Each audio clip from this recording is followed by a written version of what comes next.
اسماعیل سایکولوژیکل کلینک د سوري لاندې پی ډی ای حیات آباد فیس 15 کې د نفسیاتي او دماغي بیمارو د مفت علاج معالجې په غرض د منټل هیلث یعنی دماغي صحت په نوم فری کیمپ لګولی شوی و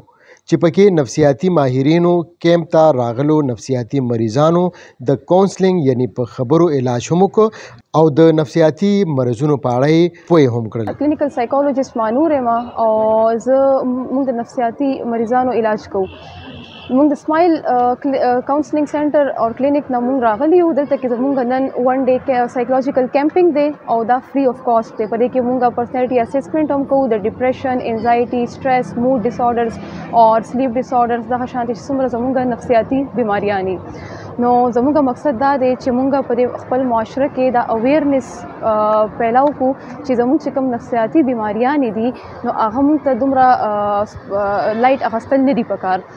زموږ چې کله موږ ته خوب نه راځي یا موږ چې کله خفګان محسوس کوو یا موږ چې کله غوسه موږ له ډېره راځي یا چې موږ ډېر زیات انرژیټیک فیل کوو د دې څه نه څه زموږ کې څه نه څه د دې اثرات زموږ کې راځي. او زموږ مقصد دا دی چې خلک چې د خپل ځان دشمنان شوي دي یا د معاشرې دشمنان شوي دي موږ هغوی په لایف کې یو پازیټیویټي کریټ کړو او موږ د هغوی ته یو نوې ډایرکشن ورکړو د ژوند لایف تیرولو طریقه ورته وښایو. په کیمپ کې موجود نفسیاتي ماهرینو په خپلو خبرو کې نفسیاتي او دماغي بیماری خطرناکې بیماری وګرځولې او په دې خبره ډیر زور ورکړ که په وخت یې صحیح علاج نشي نو دا دماغي او نفسیاتي بیماری د مرګ سبب هم ګرځي. السلام علیکم، زما نوم خوله اسماعیل، ماهر نفسیات، کلینیکل سایکولوژیست د اسماعیل سایکولوژیکل کلینیک اینڈ کاؤنسلنگ سنټر نه تاسو سره مخاطب یم. موږ اصل کې ذهني بیماری ویسه شي هغه انسان چې کوم د خپل د ژوند کاروبار د خپل روزګار د تعلقات بحال نشي ساتلی نو هغه انسان ته د نفسیات او د ذهن څه مرض وي، د خفګان مرض هم وي، د یری مرض هم وي، د خوب د نه راتګ مرض هم وي او لیونتوب مرض هم کېدی شي. او دغه مرضونه موږ ته چې کوم کلینیک کې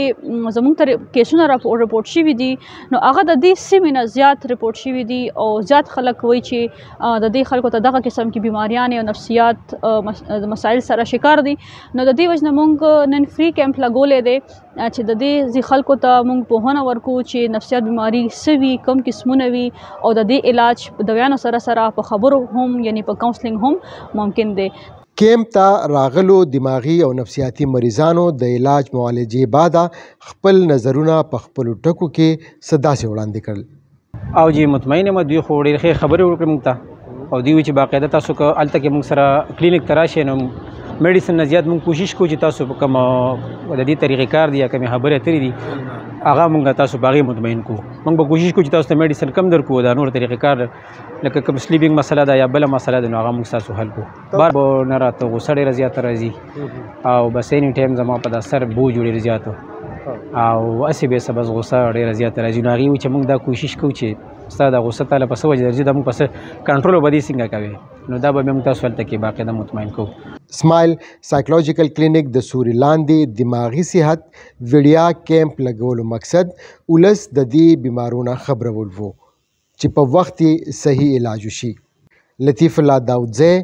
خبریال ډیجیټل نیټورک، پېښور.